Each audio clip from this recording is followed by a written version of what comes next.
want to do tonight is something extremely radical, and that is practice democracy. How's that? It's kind of old-fashioned, but I think it's what we need. And I think we turn this country around when there are thousands of meetings like this all over America, where elected officials stand before the people, give their ideas, take questions, take comments, and figure out how we transform America. So that's what we're going to do tonight.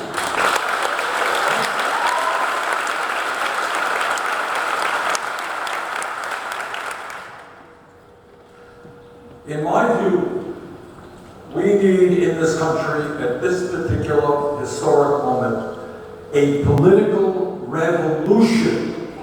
A political revolution which says that when we have elections and 63% of the people don't vote, that's not acceptable. When we have elections where 80% of the people who are young don't vote, then we got some pretty scary problems for the future of this country. What this campaign is about is to remind Americans that we live in a democratic society. We are going to vigorously participate in that democracy, and we're not going to let the billionaire class take it away from us.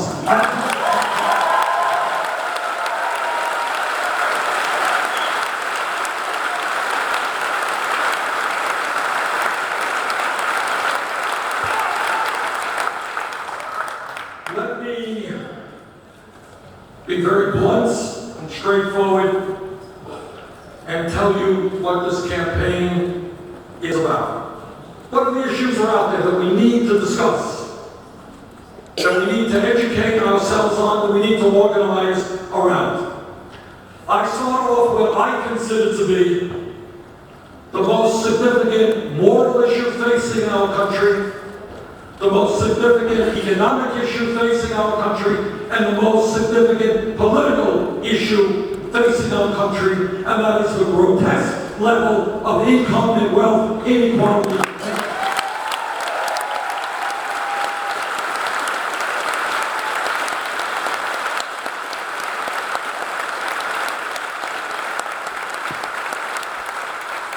Let me be as clear as I can be. There is something profoundly wrong in our country when the top 1/10 of 1% owns almost as much wealth as the bottom 90%.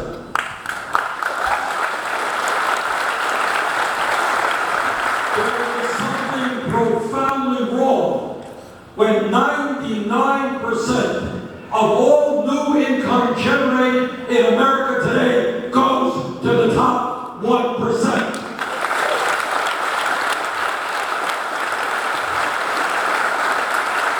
There is something profoundly wrong when we see year after year a proliferation of millionaires and billionaires, and yet we have the highest rate of childhood poverty of any major country on earth.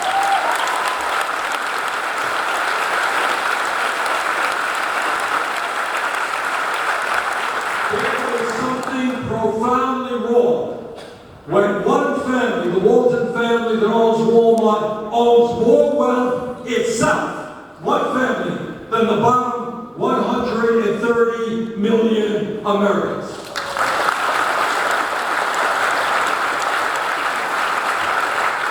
This grotesque level of inequality is immoral, it is bad economics, it is unsustainable, and most significantly, it is deeply un-American. That is not what this country is.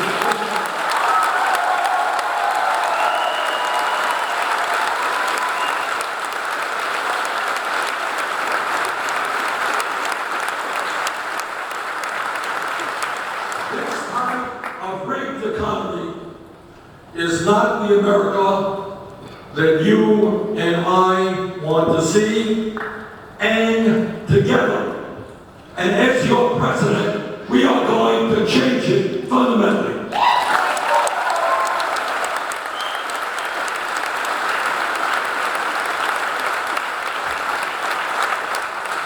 And the reason we're going to win this election is a pretty simple one. We're going to talk straightforward truth to the American people. We're going to lay it out as it is, and some of what we lay out is uncomfortable, it is sad, but we can't go forward as a people unless we have the truth in front of us, unless we're willing to face up to reality.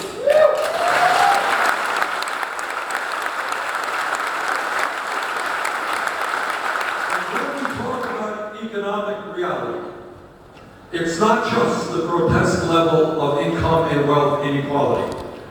It is the tragic reality that for the last 40 years, the great middle class of our country, once the envy of the entire world, has been disappearing.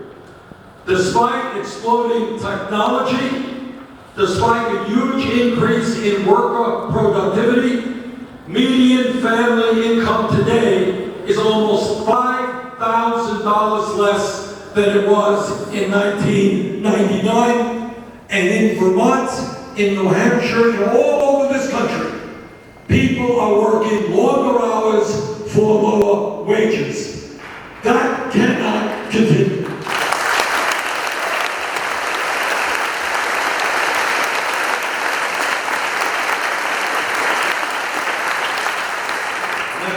When you pick up the newspaper every month, they can tell you what the official unemployment rate is. Officially, through one government statistic, one government study, unemployment in America is 5.4%. But there is another government study which includes those people who have given up looking for work and those many, many people who are working part-time when they want to work full-time. Looking at that statistic, real unemployment in America is close to 11%. Youth unemployment, which we never talk about, is 17%, and African American youth unemployment is literally off the charts. This campaign is about putting Americans back to work at decent paying jobs.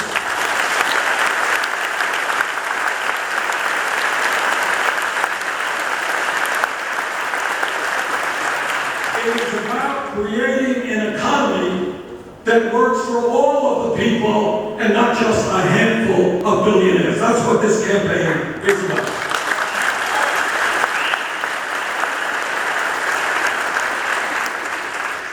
Now let me be very, very blunt with you about another issue, and it's an issue that every American needs to be conscious of and needs to work to change. As a result of the disastrous Supreme Court decision on Citizens United, the American political system has been totally corrupted, and the foundations of American democracy are today being undermined.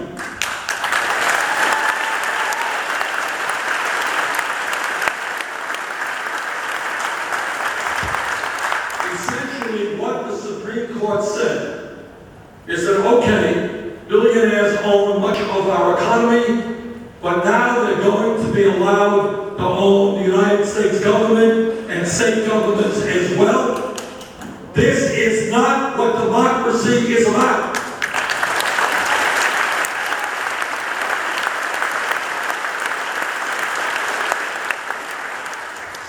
American democracy is not about billionaires like the Koch brothers or Sheldon Adelson being prepared to spend more money. The Koch brothers alone will spend more money in this election cycle than either the Democratic Party or the Republican Party. When you have one family buying the political process of America, that's not called democracy, that is called oligarchy, and we're not going to allow that.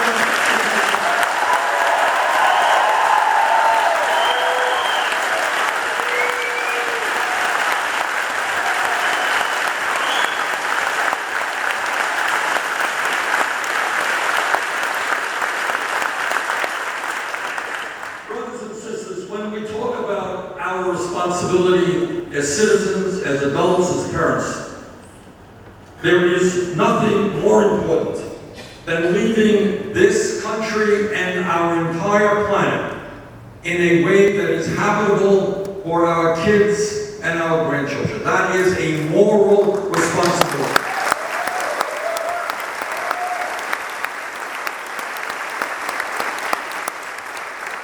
The debate is over. The scientific community has spoken in virtually a unanimous voice. The only debate is on Fox TV, not in the scientific community. Climate change is real. Climate change is caused by human activity, the emission of carbon. Climate change is already causing devastating problems in this country and around the world. And what the scientists tell us is we have a small window of opportunity to transform our energy system away from fossil fuel to energy efficiency and sustainable energy, and we must do that.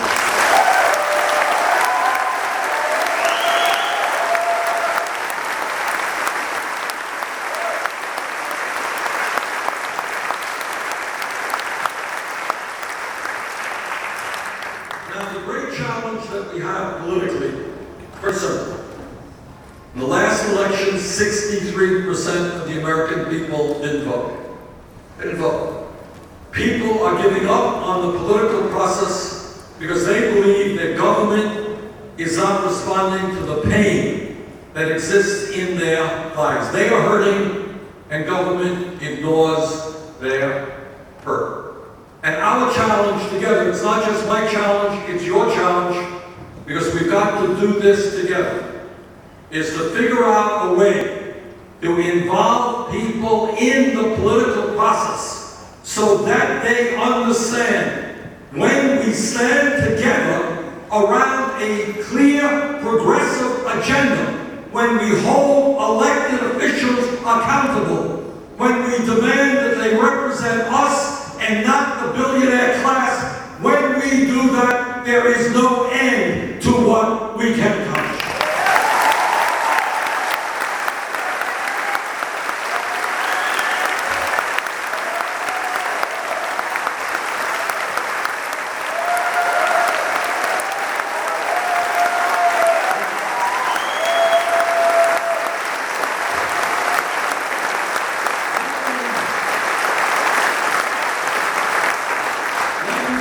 A few minutes to outline an overview of what I consider to be a progressive agenda, an agenda which in fact is resonating all over this country. First and foremost, if we are serious about reversing the decline of the American middle class, we need a major federal jobs program creating millions of jobs and putting our people back to work.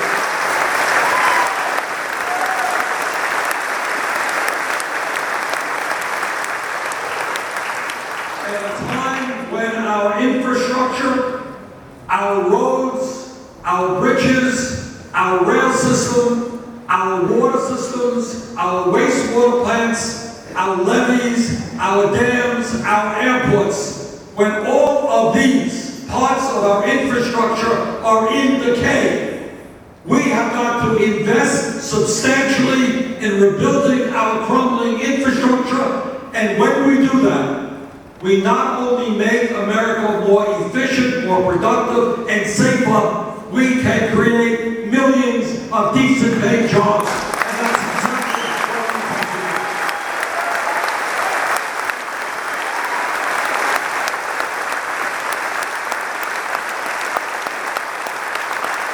What it means to America, what it will mean. When all over this country we have people rebuilding our infrastructure, the hope, the optimism that that will provide. But there's another issue of enormous consequence out there.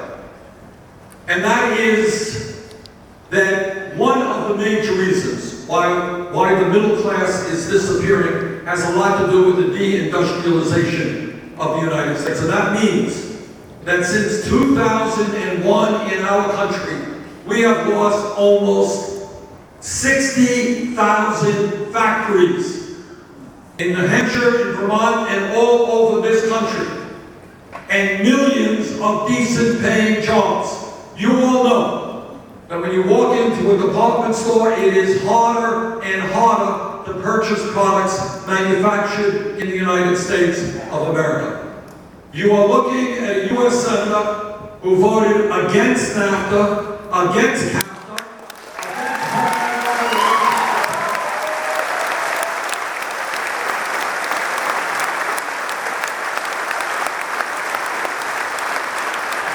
and he was helping to lead the effort against the Trans-Pacific Partnership.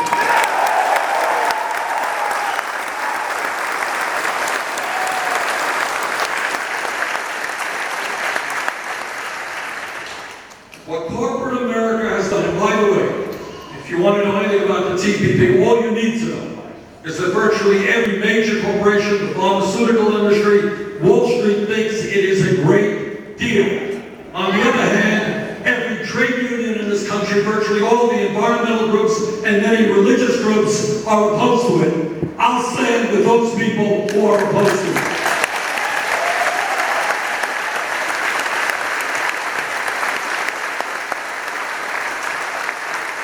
When we talk about the economy, we've got to be honest and understand that millions of Americans are now working for totally inadequate wages.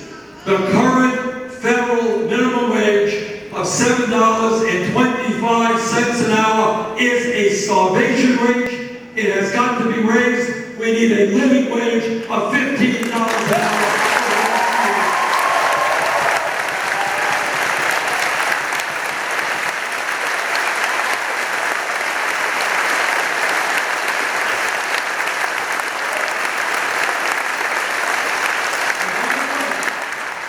Because of the courage of fast food workers and low-wage workers all over America who have gone out on strike, who have demonstrated, what you are seeing is city after city, state after state raise the minimum wage. And in fact, Los Angeles, as you know, last week did exactly the right thing, $15 an hour.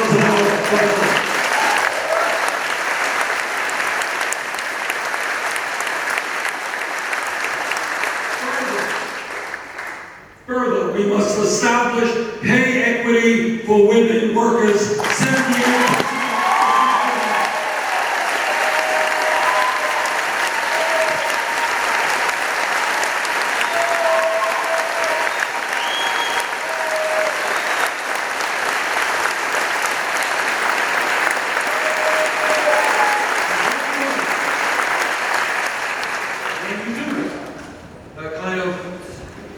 Simple process of saying equal pay for equal work. When you do that, you can take a major chunk out of poverty, because many of the people living in poverty are single moms, women trying to raise families who are living on inadequate and unfair wages.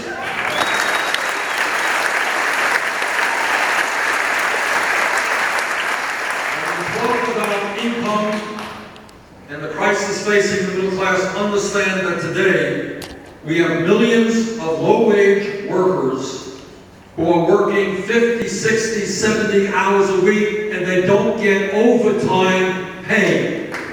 They don't get overtime pay because we're operating on the very old Fair Standards Labor Act. We have got to address that scandal. When people work over 40 hours a week, they deserve time and a half.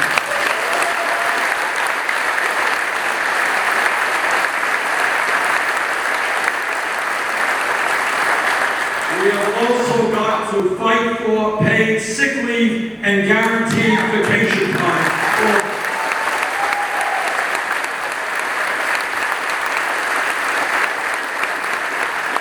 There are jobs that are being offered right now without any vacation time at all. Do you know it? People are expected to work 52 weeks a year. Now, when we address income and wealth inequality, we have a very somber message to the billionaire class. And that is, they can't have it all. They cannot get huge tax breaks while children in this country go hungry. They cannot continue to send our jobs to China while millions of people here are looking for work.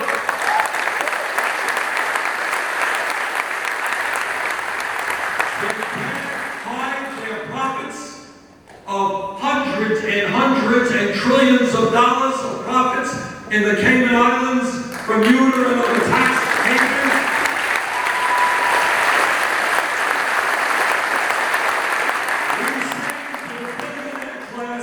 Your greed has got to end. You cannot take advantage of all of the benefits of America if you refuse to accept your responsibility. Yeah.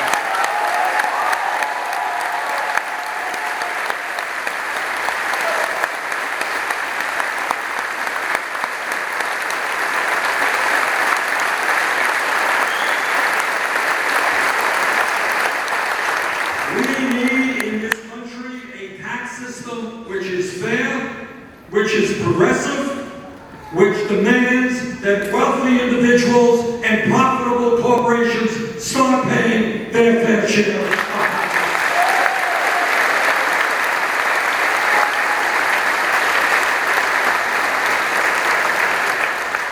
And when you talk about wealth, and when you talk about power, and when you talk about irresponsibility, and when you talk about illegal activity, and when you talk about greed, you're talking about Wall Street.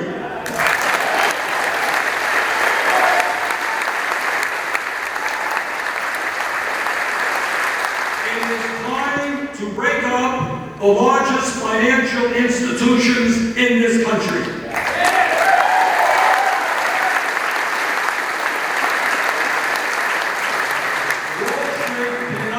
Continue to be an island unto itself, gambling trillions in risky financial instruments while expecting the public to bail it out.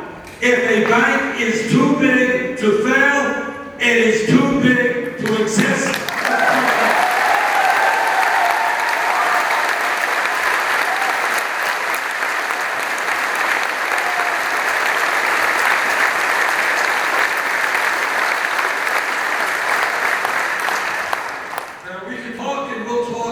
About jobs, about income, about climate change, about education, many other issues. But if you are serious about any of those issues and more, you must be deadly serious about the crisis of campaign finance in America.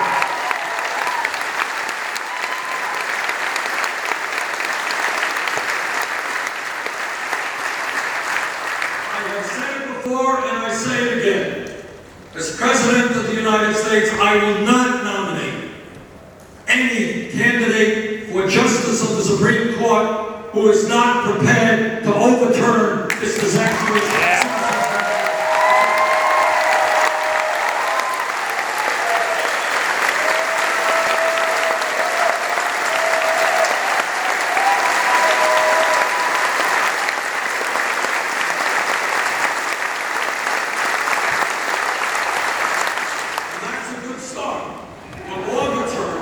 In my view, if we are going to create the vibrant democracy that we deserve, where any intelligent person, regardless of their political views, wants to be able to run for office, we need to move toward public funding of elections.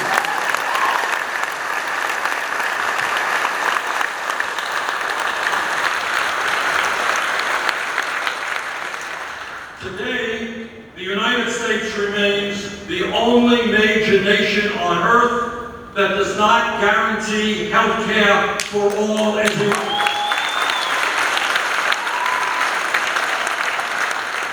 Today, 35 million Americans still lack health insurance despite the modest gains of the Affordable Care Act. Today, millions more are underinsured with high deductibles, high co-payments, and we have millions of people who are afraid to go to the doctor because they can't afford the bill because of their deductibles and their co-payments.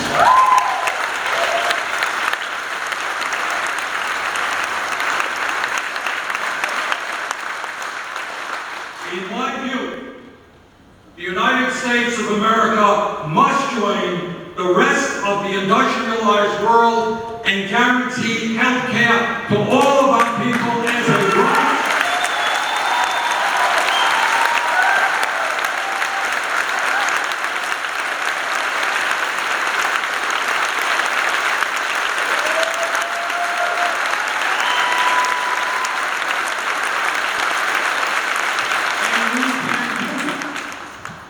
We can do that. We can do that through a Medicare for all single-payer program.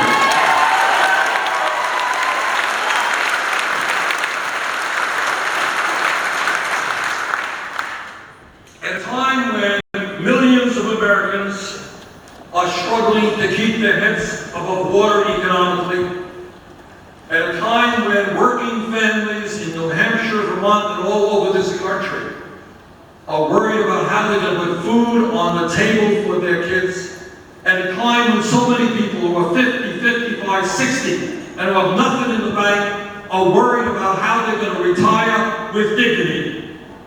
The Republican Party recently passed a budget which makes an horrendous situation even worse.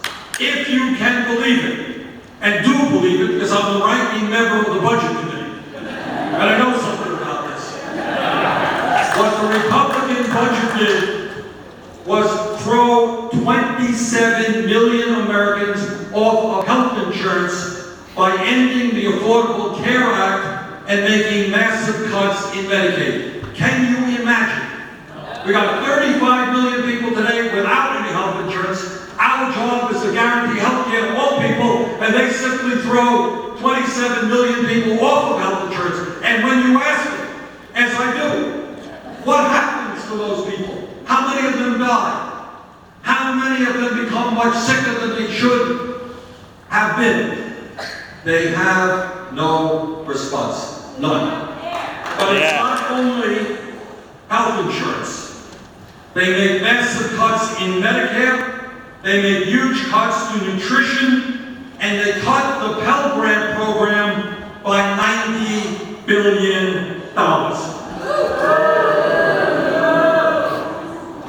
Now, let me say a word about education, because this is a huge issue. It is a huge issue. You know, education and learning is what, as human beings, we try to do every day. That's what life is about, to be learning all of the time.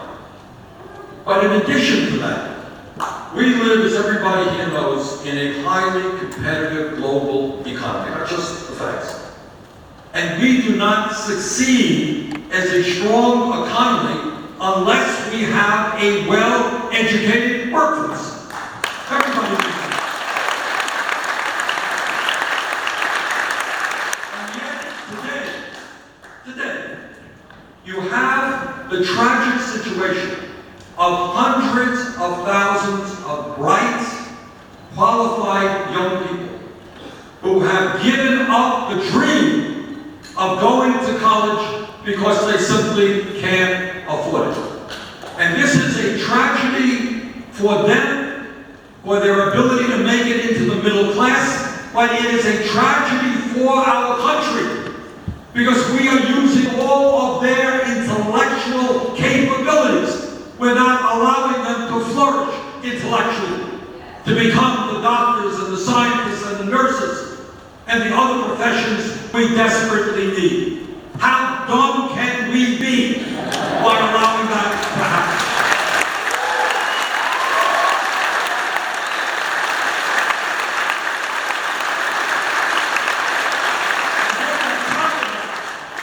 On top of that, we have the absurdity of millions of young and middle-aged people who went to college, went to graduate school, and came out of school deeply in debt, and they're carrying the yoke of that debt around their necks decades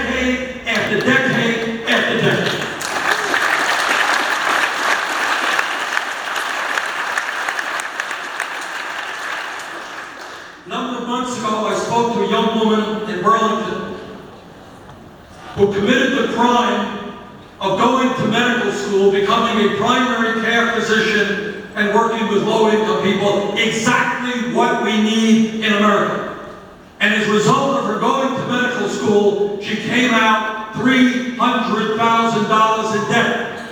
I talked to dentists, and we have a major dental crisis. We need tens of thousands more dentists in this country. Talk to dentists, they come out $250,000 in debt. College kids, $60,000, $70,000 in debt. This is not what a sane economy is about. And that is why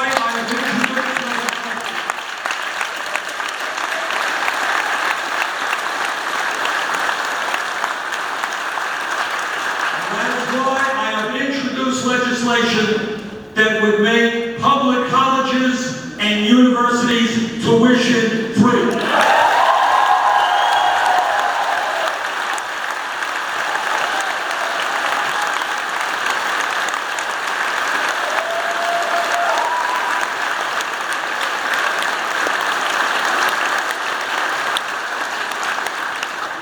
This legislation will also substantially lower interest rates on student debt. It makes no sense to me that we have people, a guy in my office, paying 9% interest rates on his student debt when you could refinance your home for 2% or get an auto loan for 1%.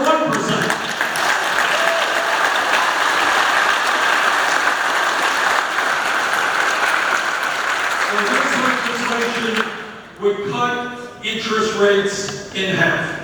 Now people say, you know, Bernie, this is an expensive proposition, and you're right. It's about $70 billion a year. And you know we're going to raise that money? We're going to put a tax on Wall Street stock.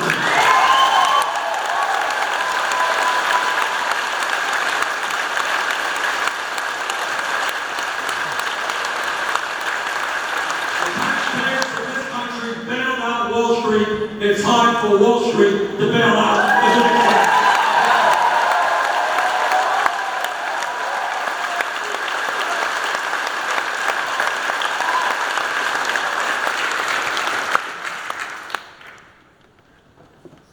As many of you may know, I was born in a faraway land called Brooklyn, New York. And my dad came to this country at the age of 17 from Poland without a nickel in his pocket. And I reflect when I think back about how extraordinary brave that was. Came to this country, didn't speak English, and that's the story of millions of families. We look up from Ireland or Italy or wherever, Latin America. And my dad worked as a paint salesman his entire life. He never made a lot of money, and we were solidly middle class. And my mom had a dream. That her dream was that we would move out of the 3.5-room rent-controlled apartment that we lived in Brooklyn, and that maybe we would get a home of our own. She died young, and she never fulfilled that dream. But what I am standing before you today to say is that tens of millions of families in America are in exactly the same place that my family was in. And our job is to not only give hope to those families, but to show them what America is all about. And what America is all about is making certain that every man, woman, and child in this country has the income and the resources to live with dignity. To make sure that when a mom goes to work, she knows that her kid is in quality child care that she can afford.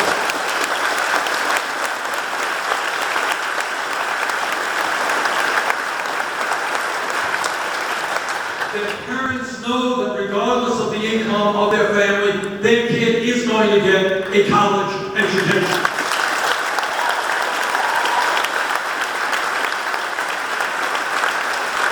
That all Americans are going to have health care as a right.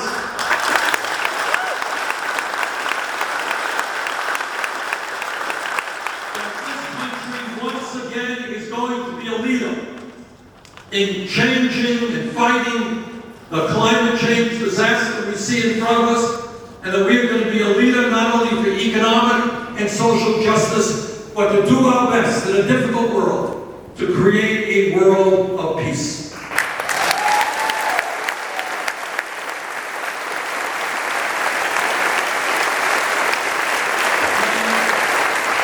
None of this stuff is easy. It really is not. I'm not here to tell you, vote for me and it's all going to happen. Quite the contrary. Let me end on this stuff. It is my strong view that no president, no matter how smart, good, progressive, or whatever, no president can bring about the changes that this country needs unless there is a mass movement of people who are standing behind that president and demanding the change that must come in this country.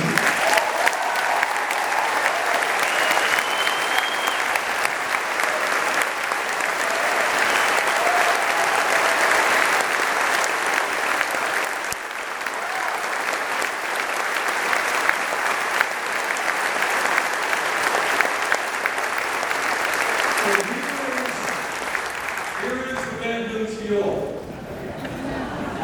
I need your help to win New Hampshire and to win this election, but I'm going to be coming back to you the day after the election that changes America.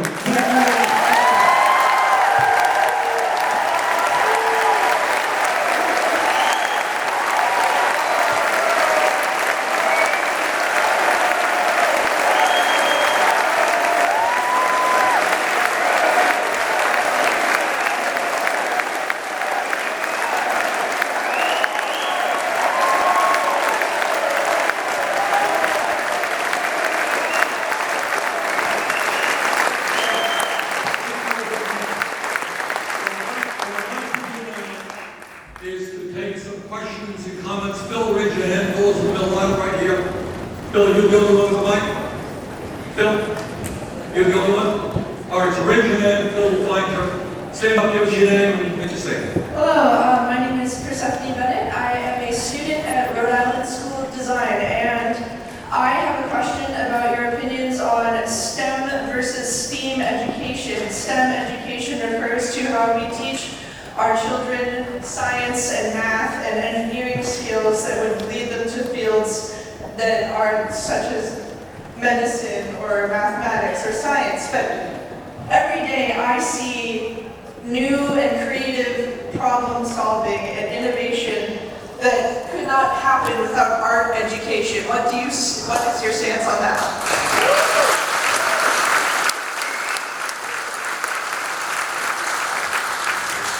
I don't think it's either or. There is no question, but in this country we need well-trained people to become scientists, to become doctors, to become engineers. But we also need in this country a creative population, a population that enjoys music and art. There's no question about it. And it's a sad state of affairs. Again, we have the wealthiest nation in the history of the world, but all over this country, when school budgets are tight, who are the teachers that they got? They got art teachers, they got music teachers, they got language teachers. In a nation with this wealth, we should be introducing people into the arts, into culture. Not cutting out.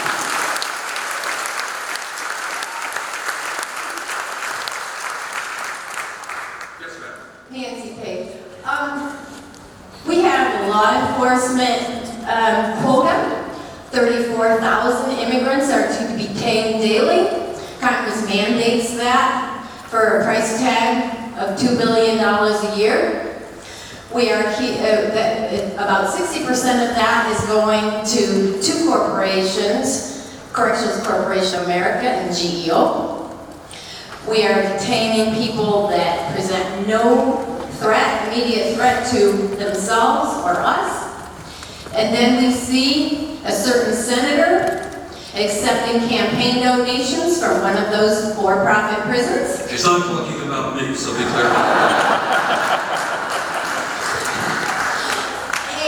And then he's voting against his own reform bill. I would like to know, would you help us to shut down the for-profit prisons? Would you shift money that's being spent on detaining people to other, more humane methods? Immigration judges, for example, the backlogs there. And would you work for comprehensive immigration reform?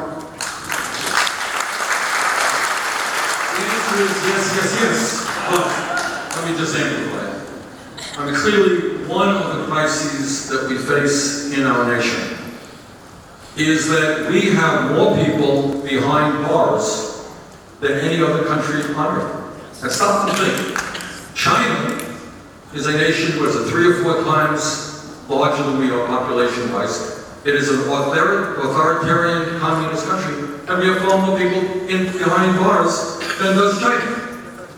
And what we do in our jails is we run a great educational system. We educate people how to be even better criminals. So it seems to me that rather than spending huge amounts of money on jails and on private corporations who are incentivized to keep people in jail, it might make a lot more sense to spend money on job training and education so that people do not end up in jail in the first place.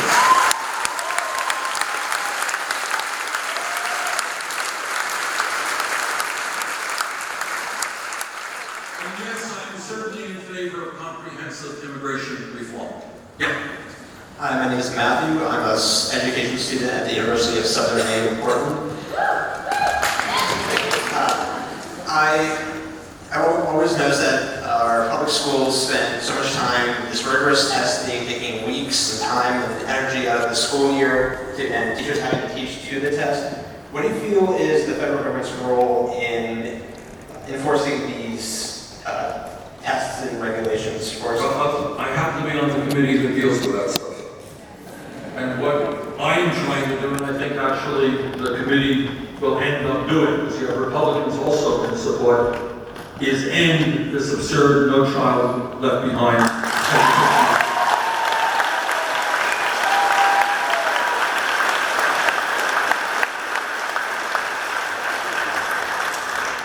Your point is well taken. I can tell you in Vermont, I've met with many of the teachers. They are tired of teaching to the tests. They want a holistic approach to education, including arts. And I'm going to do my best to end what has been a disastrous and failed experiment.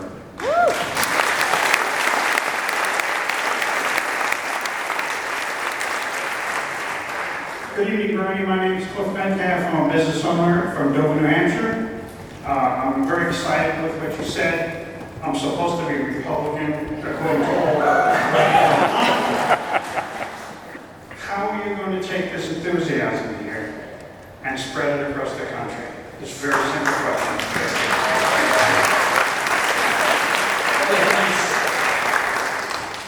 If I had, let me tell you what's going on. And you can help me, because I can't answer your question by myself. I can't do it by myself. You have to help me. That's right. Because you guys are going to be playing the role in making it happen. Here's the truth.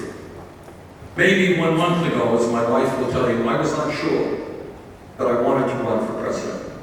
I mean, I know the issues and I know what's going on, but I was saying, I don't want to run if I'm not going to run a strong campaign and a winning campaign.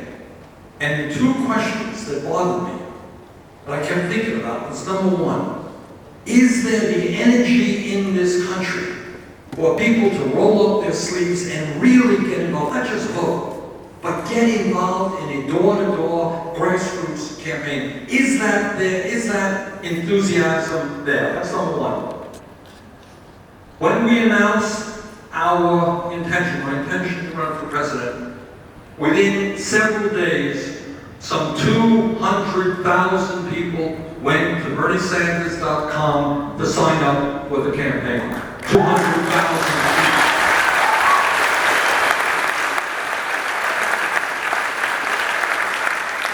And the second concern that I had is, look, I understand, and you all know, that we're not going to outspend these candidates who are going to get $1 billion or maybe $2 billion. That ain't gonna happen. The Koch brothers probably will not be contributing to my campaign. Children will not be contributing to my campaign. And you know what? I don't want their money. I don't have their money.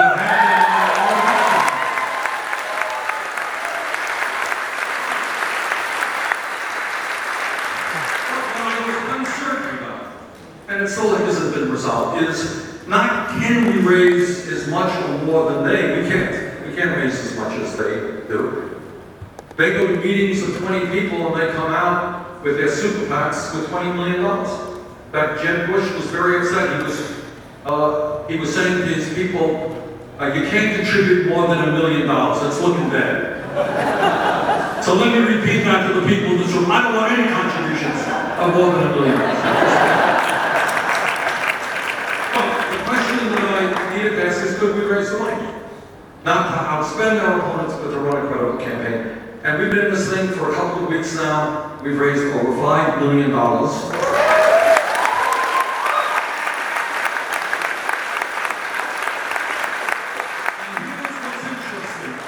And here's what's interesting. You know what the average contribution is? $40.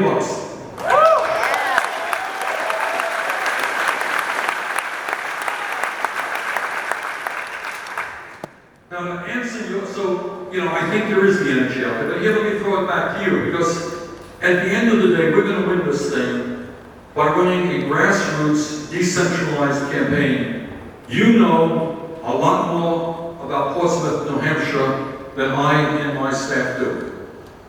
And so we're going to need you to come up with the ideas about how we knock on doors. We're going to be very active in social media. We have a strong team working on that. What kind of meetings we do, when we do it.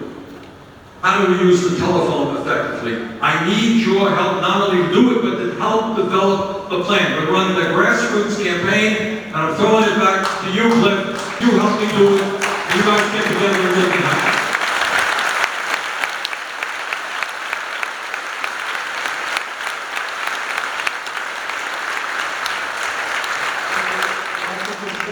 One thing, I'm still at work on the campaign. Folks can text 82623. Just write in Bernie in your message. That's a good way to stay in touch with the campaign. We can give you regular updates, let you know where Bernie's going to be in New Hampshire. So I urge everybody, take out your cell phones, 82623. Just write Bernie, and that's one thing you can do to stay in touch. And also go to our website. It is an issue-oriented website. You're going to be knowing our positions as we unveil them. Speak to your friends, your neighbors, your co-workers. All right, maybe two more questions.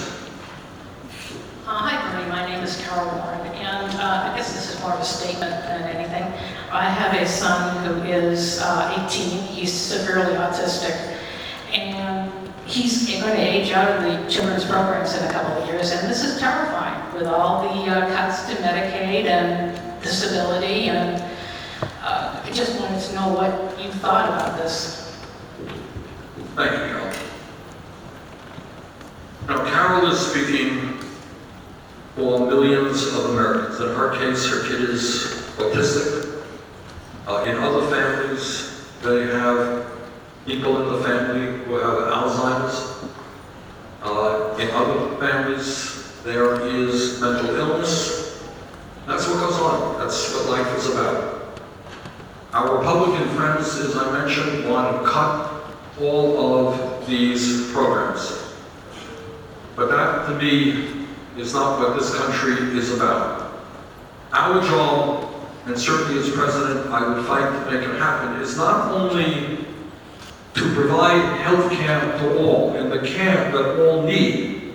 We have got to change public consciousness. I'm tired of hearing people tell me they believe in family values and then they're going around destroying families.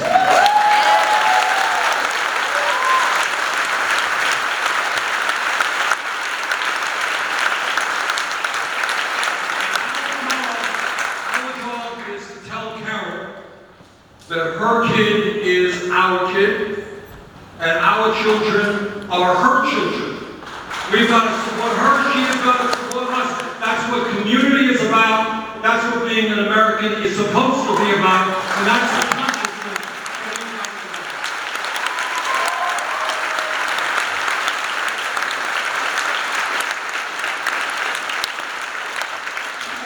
Senator Sanders, I'm Judy from Canterbury, New Hampshire. The United States already has thousands of nuclear weapons in its active military stockpiles, many of them on hair trigger alert. And yet there is a plan, which the administration apparently buys into, for a massive rebuilding of our nuclear weapons and delivery vehicles, new fleet of submarines, heavy bombers, cruise missiles. It'll cost $1 trillion, big profits for the corporations, but what do you think of this plan? I'll tell you what I think. I think it takes us right back to Carol's question. How does it happen that we have $1 trillion available to expand our nuclear arsenal? And we don't have the money to take care of the children in this country.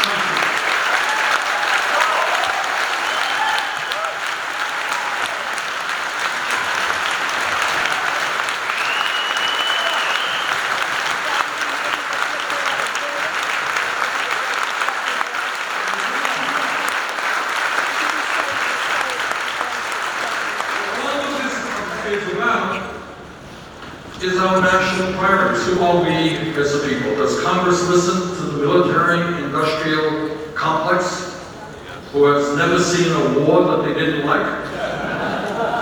Or do we listen to the people of this country who are hurting? And that's what, in a sense, this campaign is about. Let me conclude by first of all thanking all the people. This is just an unbelievable turnout, and I appreciate it.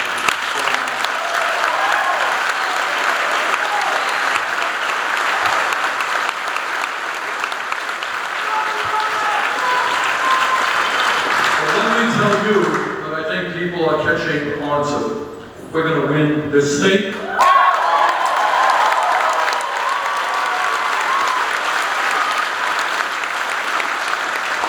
Tomorrow morning, we're off to Iowa, and we're going to win Iowa as well.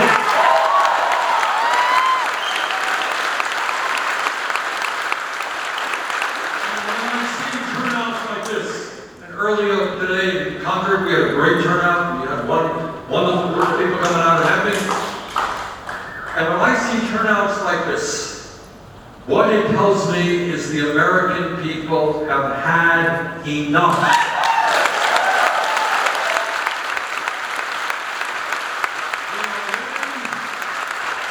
For a real change in this country, they are ready for a political revolution, and that's what we are going to deliver. Thank you all.